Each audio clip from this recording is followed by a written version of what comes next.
George Bonga and his sibling Stephen Bonga were the first white people born in Minnesota, even though they were black. Well, much like Nigerians refer to most Americans and Europeans as oyinbo, regardless of their race, the Ojibwe refer to non-natives as white. Their story doesn't just stop with their births on the North Shore of Lake Superior. George Bonga had an illustrious life as a renowned fur trader, pioneer, interpreter, and guide. At the age of 18, he served as an interpreter for the governor of Michigan Territory because he spoke Ojibwe, French, and English fluently due to his upbringing in American and Ojibwe societies. Following in his father's footsteps, he became a voyager in northern Minnesota and trapped game in the beaver fur trade. Over time, his legends grew.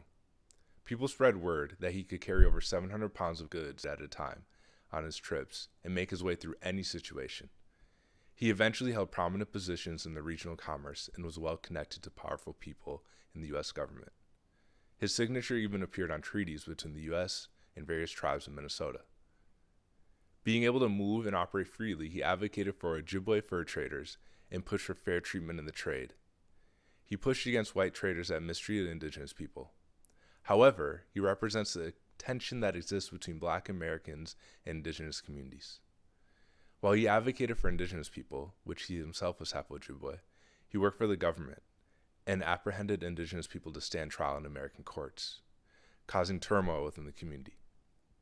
But he maintained a foot in each community and tried to build relationships to the end of his life. His brother Stephen had a similar life and reputation in the region. He became a prominent fur trader in the area and had a long career in politics. However, he differed from his brother in his enrollment of the Fond du Lac Band of Lake Superior, Chippewa.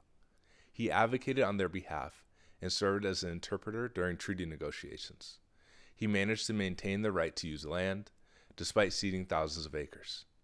The staggering cessation of land was a bellwether for the treatment he and others of his tribe would face.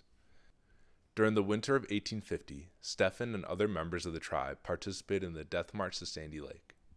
To compel the tribe to relocate west of the Mississippi River, Governor Alexander Ramsey and the U.S. government changed the payment location for the annual annuity from La Pointe, Wisconsin to Sandy Lake, Minnesota, and delayed the payment to the middle of the winter.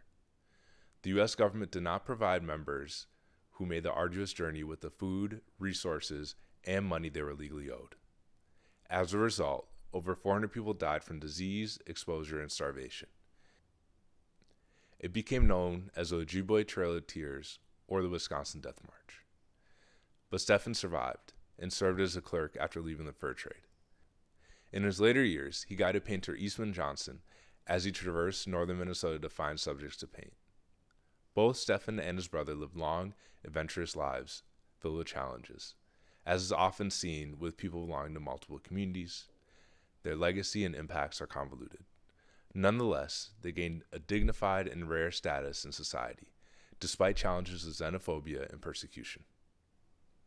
To learn more about them, follow the links in the bio below.